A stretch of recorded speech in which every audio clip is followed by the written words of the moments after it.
lot of excitement in the markets around the launch of spot Bitcoin exchange traded funds in the United States. But how is the space evolving since the launch in January? Joining us now to discuss that and some other things, Andras Rincon, Managing Director and Head of ETF Sales and Strategy at TD Securities. Andras, great to have you back on the program. Thank you for having me. All right, so when we launched in January, I should say they launched their spot Bitcoin ETFs south of the border in January, we had you on for that initial reaction explanation of the space. We've got a few months under our belt. How is the space evolving? It's been really, really fascinating. So as we talked about at the time, there's been 11 Bitcoin ETFs that were approved and were launched in the US, and it's been, a lot of activity we've seen, a lot of excitement, a lot of news that's been on the news consistently in the US. Really what we're seeing is new money coming into the space, which is very interesting. We've seen some money flow from existing crypto products that were already in the space into the ETF structure, but we've also seen a lot of new money come into the space. And that's really what's really, in my opinion, exciting. Now that you have behemoths like BlackRock and Fidelity putting their name behind the crypto ETF, you also have a lot of advisors now and other investors saying, okay, well, maybe this is a little bit more legitimate. And maybe I should allocate a little bit into these funds. And the evolution really has been is that now we're seeing advisors and investors put a small allocation into their traditional portfolio. So let's say 3% or 5%, or what perhaps was your gold exposure before now is your crypto exposure. So we're seeing a little bit more of this transition. And what's really interesting is that this was expected, but really unintended. Mm-hmm. What I mean by that is that the SEC was basically forced to approve many of these ETFs. That was the big caveat, right? They weren't saying we endorse these investing products. We simply said there was a decision and here we are. That's right. So Gary Gensler was very clear. There's a lot of risks. He doesn't necessarily endorse these, but here you are, basically. So now you have all these ETFs with big names behind them, so they're trading a lot more. Since then, we've also seen a lot of different filings for other types of crypto Bitcoin ETFs. Isn't the only cryptocurrency in the world. That's right. You have Ether ETFs. And what's really fascinating is that, just as a quick reminder, we have crypto ETFs here in Canada. We have both Bitcoin ETFs and we have both Ether ETFs, which the US does not have today. We do suspect that the United States will get Ether ETFs in the not too distant future. I think the SEC will take its time on that one.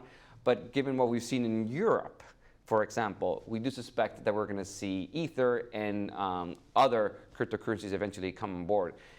The reason we haven't seen that in Canada past Ether is because one of the restrictions has been that you needed to trade futures, be able to trade futures in the actual cryptocurrency to list an ETF, and those restrictions are not necessarily there in the US. So I suspect there's going to be a lot more of that in the US. So right now, we're going to next get Ether and perhaps other things in the US. So clearly you've seen the interest in the space. Remind us of the risks around some of these products if people don't truly understand what the product is. Well, and I'm speaking on behalf of the SEC. The SEC has already talked quite a bit about some of the risks. So if you look at what they've pointed to, a couple of the risks is that there's a lot of manipulation in the cryptocurrency itself. And most importantly, the SEC cannot control that market. It's not a regulated market. And because they can't regulate it, they feel uncomfortable as to what happens in those markets to some respect. They see there's a lot of flow and money going into that space that they can't regulate either from a money laundering point of view. So there is a lot of conversations there. But there's also the concern of custody at the end of the day. These are digital assets, and although the custodian for all these ETFs is heavily regulated, they're still digital, and it's a new, I call it, process compared to the traditional custody model. So there are many risks to these ETFs, and obviously there's a lot of volatility in cryptocurrency, so there's obviously the risk of loss for many of these ETFs. All right, definitely an interesting space. So crypto, a good run this year. It's been a bit shaky, but sort of been rising again. How about some other commodities you see in the markets, and the commodities ETFs? What's the market like there for that? So similar to crypto, that's done really, really well from a performance point of view. So Bitcoin, as you've seen, has done really well. Other commodities or other areas that have done very well is commodities. So you see the price of gold continues to skyrocket, oil continues to skyrocket. And what's really interesting is that commodities have been really, really resilient during times of distress. So if you look at COVID, you look at the Ukraine-Russia conflict, the current conflict near Iran in the waters. So there's a lot of that is actually pushing these commodities higher.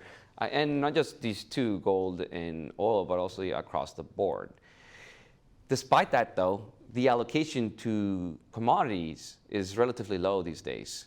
So if you look at flows in commodity ETFs in the US and Canada last year, it was fairly muted, to be honest. This year it's slightly up, but last year actually in Canada it was slightly down. And it's interesting to see how these assets have done so well, but the allocations have been fairly muted. And like given they are resilient and they do diversify portfolio, it's one area that's often overlooked. And you have gold ETFs, you have oil ETFs, you have base metal ETFs, you have agriculture ETFs. So you have many different areas that you can invest here in both Canada and the US. Let's talk about covered call ETFs. We've discussed it before on your previous appearances here. Well, what's the space looking like right now? Still remaining popular? It's. Let me put it this way: Canada. This has been one of the areas that Canada has really thrived in. We have over 160 covered call ETFs just here in Canada. And the space is fairly large, over $20 billion. I think it's $24 billion right now. And why is that? Because we have investors that really need and want yield. Now in the US, although they launched the first covered call ETFs in the world, PVP, by Invesco, it didn't really catch on for many years. But it wasn't until 2020 when JP Morgan launched JEPI and JEPQ that it really started to catch on and grow. But that industry has gone like this the entire time. It's gone considerably higher. We've seen a lot of money pile into this space. They have only fewer products. They have I think 38 products, but they're now at $60 billion all of a sudden. We blinked, $60 billion. JEPI alone, one of the products from JP Morgan, is $33 billion. So if you include JP Morgan and Global X, these two issuers, they dominate the space, about 85% of the AUM in that space. It's really, really interesting. The products are slightly different. They're more broad market focused in the US. In Canada, they're sector based and broad market. So they're a little bit, given we have so much more product, we have more breadth here.